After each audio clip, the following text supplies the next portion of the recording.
சுழன்றும் ஏற்பின்னது உலகம், அதனால் உழந்தும் உழவே தலை. நமது சின்னம் விவசாயி. போட்டு பாருங்க ஓட்ட, அப்புறம் பாருங்க நாட்ட. வெல்லப் போறான் விவசாயி. கொலைவாளினை எடடா மிகு கொடியோர் செயல் அறவே.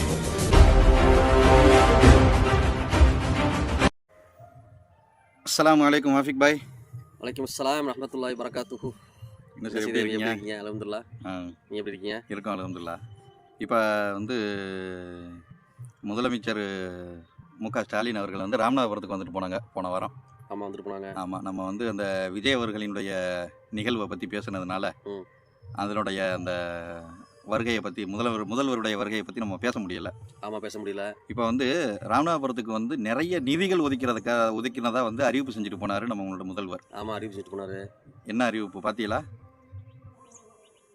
பார்த்தேன். அதாவது நான் கூட நினச்சேன், ராமநாதபுரத்தில் இருக்கக்கூடிய எல்லா கம்மாய்களையும் நாங்கள் இத்தனை கோடி ரூபா செலவு பண்ணி அதை மறுசீரமைப்பு செஞ்சு எல்லாத்தையும் தூர்வாரி கம்மாக்களை பராமரித்த பணியை செஞ்சு முடிச்சிட்டோம் அப்படிங்கிறத சொல்லிட்டு போவார்னு நான் நினச்சேன். கடைசியில் பார்த்தா ஆர்எஸ் மங்கலம் கம்மாயை தூர்வாடுறதுக்கு மொத்தம் 16 கம்மாய்களை, ராமநாதபுரம் முழுக்க இருக்கக்கூடிய 16 கம்மாய்களை மறுபராமரிப்பு செய்கிறதுக்காக வேண்டி, மராமத்து பணி பார்க்கறதுக்காக வேண்டி 18 கோடி ரூபா நிதி ஒதுக்கி இருக்கிறதா சொன்னார். அதுவும் என்ன சொன்னார் அப்படின்னா, நிதி ஒதுக்கீடு செய்யப்படும், நிதி ஒதுக்குவோன்னு சொல்லலை, ஒதுக்கிட்டோன்னு சொல்லலை, இல்லை இதெல்லாம் செஞ்சு முடிச்சுட்டோன்னு சொல்லலை. 16 கம்மாய்கள் இருக்குது, அந்த 16 கம்மாய்களுக்கும் 18 கோடி ரூபாய் ஒதுக்கப்படும், இனிமேல் படும். அப்போ இது எப்போ படும்? இது நீங்கள் அதாவது செஞ்சு முடிச்சதை சொல்கிறதுக்கு பேர் சாதனை விளக்க பொதுக்கூட்டம். செய்ய போகிறத சொல்கிறதுக்கு பேர் மக்களுக்கு திட்ட அறிவிப்புகள். செய்வோம்னு சொல்கிறது உறுதியாக சொல்லி உறுதிமொழி கொடுக்குறது. சரி, இவங்க சொல்லியிருக்கிறது செய்வோம், செய்யப்படும் அப்படின்னு சொல்லியிருக்கிறாங்க. அப்படின்ட்டா இனிமே செய்ய போகிறாங்க, இனிமேல் தான் திட்டம் ஒதுக்குவாங்க. அறிவிப்பு செஞ்சுட்டாங்க, இனிமேல் திட்டம் ஒதுக்குவாங்க. எப்போன்னா தேர்தலுக்கு 4 மாதம் தான் இருக்குது. இல்லை, ஒதுக்குறோம்னு சொல்லிடுவாங்க, அதை சொல்லி இந்த ஓட்டை வாங்குவாங்க. அப்புறம் அடுத்த தேர்தல் சமயத்தில் ஒதுக்குவோம்னு சொல்லுவாங்க, ஒதுக்க போறோம்னு சொல்லுவாங்க.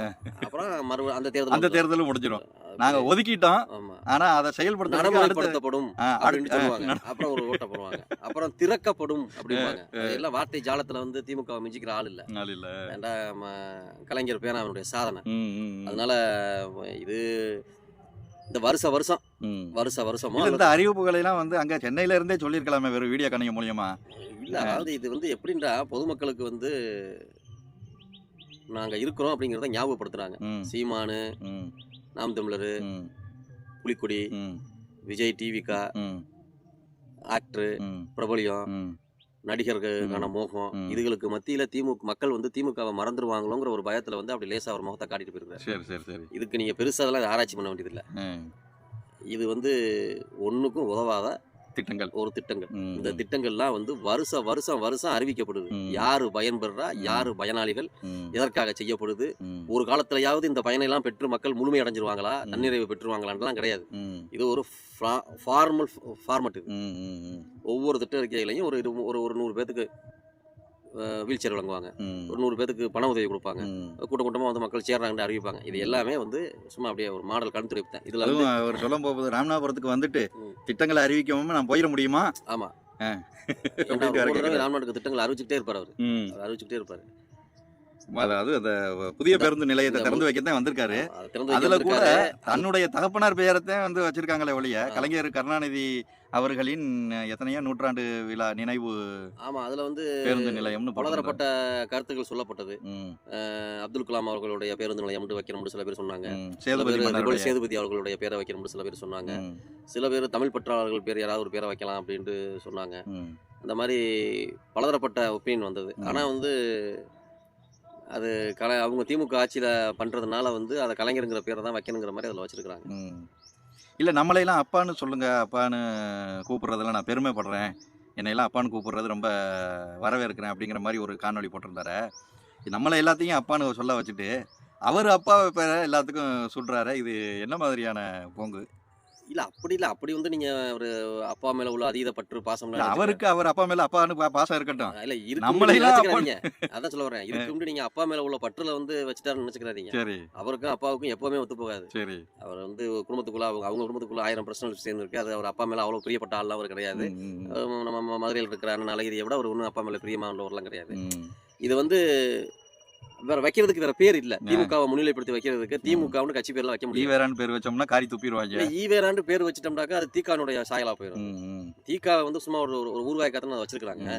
அதை பெருசா செய்ய அந்த அளவுக்கு அங்கீகாரம் கொடுத்துட மாட்டாங்க. ரெண்டாவது வந்து இன்னைக்கு நிலைமைக்கு நாம் தமிழர் கட்சி வச்சு வந்து வளர்ந்து கொள்கைகள் பேசி ஈவேரா வந்து சல்லியா உடைச்சதுக்கு அப்புறம் பேருந்து நிலையத்துக்கு ஈவேரான்னு வச்சா பெரிய மறுபடியும் ஏற்றுக்குவாங்களா பேருந்து நிலையத்தை அப்படிங்கிற மாதிரி ஒரு ஐயப்பாடும் இருக்கு அவங்களுக்கு. கலைஞர் அப்படிங்கிறது வந்து பேரை திமுக முன்னிலைப்படுத்தணுங்கிறதுக்காக வைக்கிறாங்க. ஆனா என்னைய கேட்டா இது வந்து ஜெயலலிதா அம்மா வந்து ஒவ்வொரு திட்டங்களை அறிவிக்க போகும்போது அம்மா அம்மான்னு சொல்லி அறிவிச்சதை வந்து எதிர்த்து பேசினவர், அதை வந்து மறுத்து வச்சவர் தான் கலைஞர். அப்ப நீங்க செய்யக்கூடிய மக்கள் நலப்பணி திட்டங்களையும் இது வந்து முரசொலி அறக்கட்டளையில இருந்தோ அல்லது வந்து அவங்களுடைய சுயமான ஃபண்டில் இருந்தோ பண்ணல. இது பொது மக்கள் இருந்து எடுத்து பண்ண மக்கள் நிதி. இது அரசு ஆணைக்கு உட்பட்டது. அதுல கொண்டு போய் நீங்க வந்து பெரியார் இது கலைஞர் வைக்கிறது வந்து இது வந்து பார்க்கவே அசிங்கமா இருக்கு, கேட்கவே அசிங்கமா இருக்கு, பார்க்கவும் அசிங்கமா இருக்கு. இல்ல பல இடங்கள்ல போராட்டமும் நடத்திருக்காங்க. அதாவது காமராஜர் அவருடைய பேருந்து நிலையம் அப்படிங்கிறது அந்த மாவட்டத்தை அடையாளப்படுத்தக்கூடிய மாவட்டம். ஆமா, நம்ம மாவட்டத்துக்கு பேர் போனவங்க 2 பேர் தான், 3 பேர் மிஞ்சி போனா 3 பேர். ஒன்னு ஐயா பசும்பொன் முத்துராமலிங்க தேவர், இன்னொன்னு இமானுவேல் சேகரனார். இதையும் தாண்டினா அப்துல் கலாம். இவங்களை தாண்டி ராம்நாட்ல பெருசா ஆளுமைகள் இல்ல, பேச போறதும் ராம்நாட பேசுனா அதை தாண்டி அந்த மன்னர் ரிபல் வந்து சாதிய வந்து ஒழிக்கணும்னு வந்தவங்க தானே இந்த தீகா கூட்டம், ஈவேரா கூட்டம், இவங்கெல்லாம் வந்து. அப்ப சாதியை ஒழிக்கணும்னா நீங்க என்ன செய்யணும்னா வந்து இமானுவேல் சேகரனாருடைய சமூகத்தார்களுக்கும் முத்துராமலிங்க தேவருடைய சமூகத்தார்களுக்கும் வந்து இணக்கம் ஏற்படுற மாதிரி ஒரு பெயரை நீங்க வச்சா நல்லா இருந்திருக்குமே. ஏன் நீங்க அதை வைக்க தவறுனாங்க? இல்ல என்னைய கேட்டா பாண்டியன் பேருந்து நிலையம், சோழர் பேருந்து நிலையம்லாம் வந்து முத்துராமலிங்க தேவர் டிரான்ஸ்போர்ட் அப்படின்லாம் என்னென்னமோ பேர்கள் எல்லாம் வந்து தமிழ்நாட்டில் பேருந்துகள் இயங்குச்சு. அது எல்லாத்தையும் தமிழ்நாடு அரசு போக்குவரத்து கழகம் மாத்தினாங்க. ஏன் இதை ராமநாதபுரம் மத்திய பேருந்து நிலையம் வைக்கிறதுல என்ன பிரச்சனை? என்ன பிரச்சனை? ராமநாதபுரம் ரிபல் சேதுபதியை சொல்றோம்னு வச்சுக்கோங்க. மன்னர் ரிபல் சேதுபதியை சொல்றோம்டா, அவரை தேவரா பாப்பாங்க. அப்துல் கலாம சொன்னா அவரை இஸ்லாமியனா பாப்பாங்க. முத்துராமலிங்க தேவரை சொன்னாலும் தேவரா பாப்பாங்க. இமானுவேல் சேகரனாரா பார்த்தாலும் அவரை வந்து தலைவரா பாப்பாங்க. என்னத்துக்கு இதுக்கு பேருன்னு கேக்குறேன். பஸ் ஸ்டாண்டுக்கு எதுக்கு பேரு? கலைஞர்னு பேர் வச்சுமே இப்ப அது என்ன பிரச்சனை? பேர் எதுக்கு வைக்கணும்? ராமநாதபுரம் மத்திய பேருந்து நிலையம், அவ்வளவுதான் முடிஞ்சு போச்சு. இதுல என்ன பேரை வச்சுக்கிட்டு சர்ச்சையை உண்டாக்கிட்டு போட்டுக்கிட்டு வச்சுக்கிட்டு ஒண்ணு அந்த ஏரியால உள்ள பெரும் ஆளுமைகளை வச்சு அதுல புகழ் சேர்க்கணும். கருணாநிதி ராம்நாட்டுக்கும் கருணாநிதிக்கும் என்ன இருக்கு? சம்பந்தமே இல்ல. அதுல கொண்டு போய் கலைஞர் கருணாநிதி பேருந்து நிலையம் வைக்கல என்ன அர்த்தம் இருக்கு? புரியுதா உங்களுக்கு? இது வந்து அதை அடையாளப்படுத்துறாங்க. எங்க பார்த்தாலும் கலைஞர் அடையாளப்படுத்துறாங்கிறத விட தமிழர்களுடைய வரலாற்றை வந்து மூடி மறைக்க பாக்குறாங்க. இதை வந்து அந்த அந்த பஸ் ஸ்டாண்டு கட்டின இடம் யாருக்கு சொந்தமான இடம்? இஸ்லாமியர்களுக்கு. அது யாருடைய இதுல அந்த பஸ் ஸ்டாண்டு கொண்டு வரப்பட்டது? அதுக்கு முதல் காரணமா இருந்தது யாரு? அந்த சமயத்துல அதுக்கு போராட்டத்தை முன்னெடுத்தது யாரு? அந்த மாதிரியான வரலாற்று சம்பவங்களை தான் நினைவு கூறணும். திராவிடம் எப்படி வரலாறுகளை கூறும்? திராவிடத்துக்கு வரலாறுல கேரளா எப்படி வரலாறு நோக்கி போகும்? திராவிடத்துக்கு வரலாறு இல்லை. நேத்து கோயம்புத்தூர்ல அவினாசி மேம்பாலம்னு ஒரு பெரிய தமிழ்நாட்டிலே பெரிய பாலம்னு சொல்றாங்க. நான் போனதில்லை, அந்த பாலத்துல எல்லாம் பார்த்ததும் இல்லை. இப்ப அதுக்கு ஒரு பெரிய சர்ச்சை நேத்துல இருந்து போய்கிட்டு இருக்குது. என்ன சர்ச்சை இல்ல, அது கொள்கை முரணது. சமத்துவ கட்சி, சமூக நீதி கட்சி ஜியு நாயுடு எப்படி பேர் வைப்ப? நாயுடுங்கிறது 65 வருஷமா பெரியார் புடுங்கினாரு. என்னத்தை புடுங்கினாரு? இந்த நாயுடுங்கிற பேரை வைக்கிறதுக்கு, இந்த யாதவருங்கிற பேரை வைக்கிறதுக்கு, இந்த தேவருங்கிற பேரை பின்னாடி ஒட்டுறதுக்கு பெரியார் புடுங்கினாரா? அப்புறம் கேட்க தோணுதுல பெரியார் என்னத்தை புடுங்கினாரு? சமூக நீதி மக்களுக்கு கட்சி ஆட்சி நடத்தணும்னு சொல்லிட்டு அதுக்கு திருமாவளவனை கேட்கணும்ல. இது என்னங்க பட்டப்பகல்ல கொண்டு போய் மக்கள் இவ்வளவு வளர்ச்சி அடைஞ்ச சமூகமா, கல்ச்சர் சமூகமா, நாகரிகம் மேம்பட்ட சமூகமா வளர்ந்துட்டு இருக்கிற சமயத்துல நாங்க எல்லாம் ஜாதியை ஒழிக்க போராடிட்டு இருக்கிறோம். நீங்க கொண்டு வந்து 2026 ஜிடி நாயுடு பேர் வச்சுக்கிட்டு இருக்கீங்க. இது என்னங்க? இது அப்படி கேட்கணும்ல? கேட்க மாட்டாங்கல்ல. அண்ணன் ஒருத்தன் தானே கேட்கிறாரு. அவன் அண்ணன் என்ன சொல்றாரு அப்படின்னா, சாதியை ஒழிக்க வந்த நீங்க மறுபடியும் சாதிய குறியீடு குறைந்தபட்சம் நீங்க நாட்டுல பெரியார் ஒழிக்காட்டியும், ஜாதியை ஒழிக்காட்டியும், கலைஞரை ஒழிக்காட்டியும், ஸ்டாலின் ஒழிக்காட்டியும், உதயநிதி ஸ்டாலின் ஒதுக்காட்டியும், இன்பநிதி ஸ்டாலின் வந்து இன்பநிதி உதயநிதி வந்து இனி ஒழிக்காட்டியும் கூட குறைந்தபட்சம் உன் கட்சியில உள்ளவனுடைய பேர்ல உள்ள சாதியாவது நீக்கணும்ல. நீ வைக்கிற திட்டங்கள்லயாவது சாதி பேர் இல்லாம இருக்கணும்ல. அவர்தான் என் கட்சியில 90% திராவிட நல இந்த எஸ்சி ஹாஸ்டல் மாவட்டத்தோட வச்சிருக்காங்க. அதுல ஆதி திராவிடர் நல விடுதி அப்படின்னு வச்சிருக்காங்க. ஏன் மாணவர் விடுதின்னு வைங்க, எல்லா பேரும் தங்கிட்டு போறேன். தமிழ் மாணவர்னு வைக்க வேண்டியதானே? வெறும் 1000 ரூபாய் கொடுக்கறதுக்கு திராவிட மாணவன் வைக்கல, அங்க தமிழ் மாணவன் வந்துடுறாரு. அரசு மாணவர் தங்கும் விடுதி முடிஞ்சு போச்சுல. அதுல இஸ்லாமிய மக்கள் தங்கிட்டு போறான். அதுதானே அனைத்து சமூகங்களையும் ஒரே இடத்துல சமூக நீதி. அதுதானே சமூக நீதி. சமூக நீதிங்கிற பேர்ல என்னன்னே தெரியாம அநீதியத்தையும் செஞ்சுக்கிட்டு இருக்காங்க. சமூக நீதி அதான் ஒரு சமூகத்துக்கு ஒரு சமூக மேம்பாட்டிற்கு மக்களை ஒரே ஒரு நீரோட்டத்துல பொது நீரோட்டத்துல கலக்க வைக்கணும்டா முதல்ல அழைக்கிற பேர்கள் திட்டங்கள் அந்த கட்சியினுடைய கொள்கை கோட்பாட்டுல இருந்தே அதை நீக்கணுங்க. அந்த பேர்களே வரக்கூடாதுங்க. அதுதானங்க சமூக நீதி. அது வந்து நாம் தமிழர் கட்சி எடுக்கக்கூடிய அரசியல் கோட்பாடுல தான் நீங்க சொல்ற மாதிரி அது நடக்கும். அதுதானே சாத்தியம். மக்கள் உணரணும்ல. மறுபடியும் இந்த திராவிடத்துக்கு நீங்க வாக்கு செலுத்துனீங்க அப்படின்னா தமிழர்களுடைய வரலாற்றுகளை ஒழிச்சு திராவிடர்களுடைய வரலாற்றை வந்து முதலமைச்சர் ராம்நாடு வருகையை ஒட்டி அடே அப்பா இந்த மாவட்ட ஆட்சி தலைவர், காவல்துறை கண்காணிப்பாளர் சிம்ரன்ஜித் சிங், வருவாய் அலுவலக அதிகாரிகள், அந்தந்த அலுவலகங்கள், அந்தந்த அரசு பணியாளர்கள் என்னமா நாடகம் போட்டாங்கிறீங்க இந்த ஒரு வாரமா? ஏங்க ஒவ்வொரு நாளும் ஒரு வளர்ச்சிங்க ராம்நாட்டுல. முதல்வர் வருகை நெருங்க ஒரு நாள் ஃபுல்லா ராம்நாடு ஃபுல்லா ட்ரைனேஜ் ஒரே ஸ்மெல்லுங்க, நாரி கிடக்குங்க. எங்க பார்த்தாலும் நடு ரோட்ல அப்படியே கொப்பளமா அப்படியே சாக்கடா இல்லாம தண்ணி ரோட்ல ஓடுங்க. போற வர வண்டி அடிச்சு ஒரே துர்நாற்றம்ங்க. குப்பை மேடுகள்ல குப்பை அல்றதே இல்லங்க. சாக்கடைகள்ங்க, பன்றி தொல்லைங்க. ராமநாடு சீரழிஞ்சு கிடந்துச்சுங்க. நாய்கள் தொல்லைங்க. எந்த ரோடும் குண்டுக்குள் இல்லாத ரோட இல்லங்க. அப்படி கிடந்த ராம்நாடு முதலமைச்சருடைய வருகையை ஒட்டி எல்லா ரோடையும் போட்டு எல்லாம் சுத்தம் பண்ணி பேட்ச் ஒர்க் பார்த்து எல்லாம் சரி பண்ணி சைடுல வெள்ளை கோட்லாம் போட்டு அடே அப்பா நான் கேக்குறேன், யாருக்காக இந்த அரசு இயந்திரம் செயல்படுது? ஏன் இந்த மேக்கப்? இந்த முதலமைச்சர் வருகையை ஒட்டி செய்யறதுக்கு பொது அலுவலர், பொதுமக்களின் நலன் கருதி போடப்பட்ட கலெக்டர் இதுக்கு ஒத்து போறார். ஒரு தவறு நடக்கிறதுக்கு தட்டி கேட்கறதுக்காக நிர்ணயிக்கப்பட்ட பொதுமக்களின் பாதுகாப்புக்காக நிர்ணயிக்கப்பட்ட மாவட்ட காவல்துறை கண்காணிப்பாளர் இதுக்கு ஒத்து போறார். பொதுப்பணித்துறை அதிகாரிகள், பொதுப்பணித்துறை, வருவாய்த்துறை, கோட்டாட்சியர் எல்லா பேருக்கு ஒத்து போறாங்க. முதல்வருங்கிற ஒற்றை நபருக்காக வேண்டி அத்தனை இயந்திரம் சுத்துது. ஏன் இது அன்னைக்கு மக்கள் பணிக்கு ஏன் செய்ய மாட்டாங்க? ஒரு நாள் எவ்வளவு பெரிய நாடகம்ங்க இது. அப்ப நாங்க சுகாதாரமா வாழணும்னா டெய்லி முதல்வர் வந்து போணுமா? குப்பல்றதுக்கு முதலமைச்சர் வரணுமான்னு நான் கேக்குறேன். சாக்கடை அல்றதுக்கு முதலமைச்சர் வரணுமா? அப்புறம் எதுக்கு நகராட்சி நிர்வாகம்? எதுக்கு அப்புறம் சபை, மாநகர நகர சபை எதுக்கு? ராமநாதபுரம் நகராட்சியிலையும் ஊராட்சிகள்லையும் பேரூராட்சிகளையும் சேர்மனு எவ்வளவு வரி வாங்குறாங்கிறீங்க? தண்ணி வரி, வீட்டு வரி. ஐயோ ஏன் அதை எப்பவும் போல அரசு இயந்திரத்தை இயக்கி முதல்வர் வந்தாலும் வராட்டி மாவட்டம் இப்படித்தான் இருக்க முடியும் சொல்றதுக்கு தாங்க கலெக்டர் எஸ்பி கொண்டு வந்து வச்சிருக்கு, சேர்மன் வச்சிருக்கு, கவுன்சிலர் வச்சிருக்கு. இது ஃபுல்லா நாடக கோஷ்டி எல்லாம் ஒண்ணா ஒரே இடத்துல ஒத்து போயிடுறாங்க. தமிழ்நாடு எல்லாம் ஒத்து போயிடுறாங்க. ஒரு நாடக மேடைங்கிற மாதிரி அப்படிங்கிற மாதிரி வந்தாங்க, டக்குன்னு போட்டாங்க. கர்நாடகம் போல் மாதிரி தாங்க டக்குன்னு போட்டாங்க. வந்தாங்க, கலர் பாவாடையை கட்டினாங்க, லிப்ஸ்டிக் போட்டாங்க, ரோஸ் பவுடர் போட்டாங்க, கொண்ட நிறைய பூ வச்சாங்க, ஒரே குத்தாட்டம் போட்டு போயிட்டாங்க. ஏன்னா இது என்ன? அவரு வந்தாரு, ஒரு பேப்பரை எடுத்தாரு, திட்டங்களை வாசிச்சாரு, அவர் நாடகத்தை அவர் நடிச்சுட்டு போயிட்டாரு. அதிகாரிகள் நாடகத்தை அதிகாரிகள் நடிச்சுட்டு போயிட்டாங்க. என்னத்த சொல்ல, கொள்கையை பேசி வளர்க்க முடியாத கட்சிக்கு இதெல்லாம் ஒரு கேடா? இந்த திட்டங்கள்லாம் யாருக்கு வந்து என்ன செஞ்சிருக்கேன்னு இந்த 4 வருஷத்துல ராமநாதபுரத்துக்கு நாங்க என்ன செஞ்சிருக்கோம்? எங்களுடைய எம்பி நவாஸ்கனி என்ன செஞ்சாரு? எங்களுடைய எம்எல்ஏ சொல்ல மாட்டோமா? செஞ்சிருந்தா சொல்ல மாட்டோமா? வச்சுக்கிட்டா சொல்றோம், வஞ்சகம் பண்றோம். செஞ்சிருந்தா தான் சொல்லிடுவோம்லங்க. இந்த சேனா எப்படித்தான் மறுபடியும் இந்த ஆட்சிகளை எல்லாம் சகிச்சுக்கிட்டு வாழுதுன்னு நமக்கு ஒன்றும் புரிய மாட்டேங்குது. அதாவதுங்க, இனி உள்ள காலங்களில் செய்ய முடியாது. இனி இப்போ அவங்களுடைய இந்த பதட்டமே வந்து நமக்கு பெரிய வெற்றி தான். தோப்பமா ஜெயிப்பமாங்கிற பதட்டம் திமுகவுக்கு இருக்கிறத அது வந்து நமக்கு கிடைச்சி நம்மளை போன்ற புதிய அரசியல் மலரணும், புதிய கொள்கைகள் வரணும்னு நினைக்கிறவங்களுக்கு, ஒரு மாற்று சக்தி வரணும்னு நினைக்கிறவங்களுக்கு உண்டான ஒரு வெற்றி தான் இது. மாறும், கொஞ்சமாக மாறும். மக்கள் மாறுவாங்க. மக்கள் வந்து தொடர்ந்து பார்க்கத்தானே செய்கிறாங்க. அப்படி நாடங்களும் வந்து திராவிட அடையாளங்களை உற்பத்தி செய்யணும். சரளமா பேசுறாங்க. நம்ம பப்ளிக் கூட புலங்க போகும்போது சரளமா பேசுறாங்க. என்னங்க ஒரு ஆறு வராங்கிறதுக்காக இவ்வளவு செய்யறாங்க. அப்ப நம்ம எல்லாம் இப்ப என்னங்க, இப்ப நம்ம வரி கட்டுறோம், நம்ம தான் அனுபவிக்கிறோம், வருஷம் ஃபுல்லா வர்றோம் போறோம், நம்ம அனுபவிக்கிறோம். அப்ப நம்மள எல்லாம் இவங்க மனுஷனாவே மதிக்கிறது இல்லையாங்க. ஒரு ஊரால் வருகைக்காக இவ்வளவு ஏற்பாடுகள் பண்றாங்களே, அப்ப இது பண விரயம் இல்லையா? இதுக்கு அரசு இதுக்கு ஒத்துழைச்சு போகுது, இதுக்கு ஊழியர்கள் இருக்கிறாங்க, இதுக்கு பணியாளர்கள் எல்லாம் கிடைக்கிறாங்க, இதுக்கு திட்டம் தேவையில்லையா? இதுக்கு திட்டம் தீட்ட வேண்டியது இல்லையா? இதுக்கு பொருளாதார நிதி தேவை இல்லையா? தெருவுல ஒரு வயர் வந்துருச்சுன்னா வயர்மேன் வர மாட்டான் சரி பண்றதுக்கு. ஏங்க அதுக்கு இல்லாத சட்டம் எல்லாம் பேசுறாங்க. அதுக்கு ஒரு எக்ஸ்ட்ரா ஒரு லைட் போடுறதுக்கு ஊர்பட்ட சட்டம் பேசுறாங்க. அங்க உள்ள பார்ப்போம். மக்களுக்கு வந்து நம்மளால் முடிஞ்ச எல்லா விழிப்புணர்வுகளையும் கொடுப்போம்.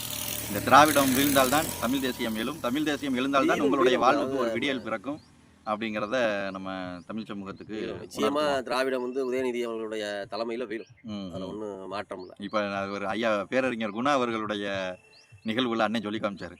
அந்த விஜயகாந்த் அவர்களுடைய படம், என்ன படம் அது, அந்த கடைசியில் கிளைமேக்ஸில் இறந்து அப்படியே சூலாயுதத்தில் நிற்கிற மாதிரியே ஒரு பொம்மை மாதிரி அவரை நிற்க வச்சுட்டு ரேவதியும் அந்த இவங்களும் ஓடிடுவாங்களாம். அப்புறம் அவர் வெள்ளிக்கிழமை ராமசாமிங்கிற அந்த ராதாரவி வில்லை வருவாராம். வந்து அவன் இவன் நிற்கிறான் அப்படின்ட்டு பேரை சொல்லி நின்றுட்டு பயந்துக்கிட்டு அப்படியே நிற்பாங்களாம் அந்த ஓடினவங்கள. அப்புறம் கொஞ்சம் நேரம் கழிச்சு அப்படி லேசாக காற்று அடித்தவொடனே சாஞ்சு விழுந்துட்டு வரான். அப்போ தான் தெரியுமா விஜயகாந்த் செத்துட்டாரு அப்படின்னு. அது மாதிரி திராவிடம் வந்து இப்போ லேசாக செத்து போயிருச்சு. அந்த பாடி மட்டும் அப்படியே நிற்கிது லேசாக.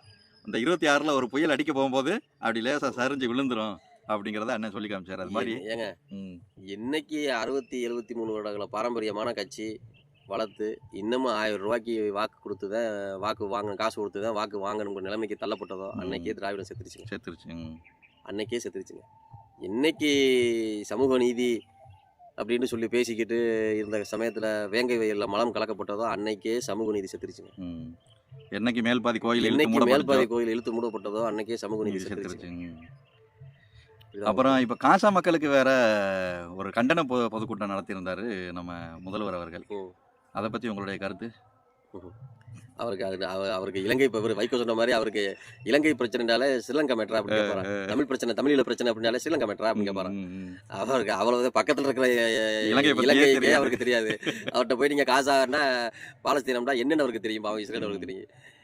அதை வந்து நடத்திருக்காங்க, தெரிஞ்சிருக்காது. ஒரு பக்கம் பாலஸ்தீன மக்களுக்காக வேண்டி நாங்கள் துணை நிற்கிறோம்னு சொல்லிட்டு அந்த கட்டண பொதுக்கூட்டத்தில் சொல்கிறாரு முதல்வர்.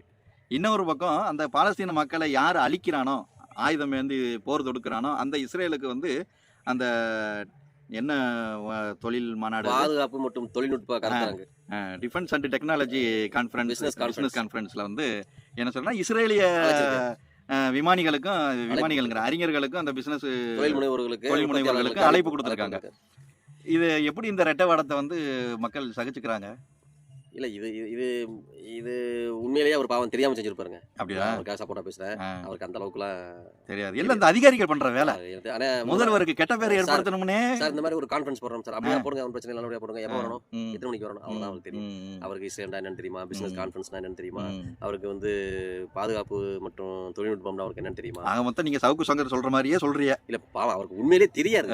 அதாவது அப்பா செத்து போனதுனால மையனை முதலமைச்சர் ஆகிட்டாங்க. அவர்கிட்ட போயிட்டு நீங்க ரொம்ப எதிர்பார்க்காதீங்க. புரியுதா உங்களுக்கு?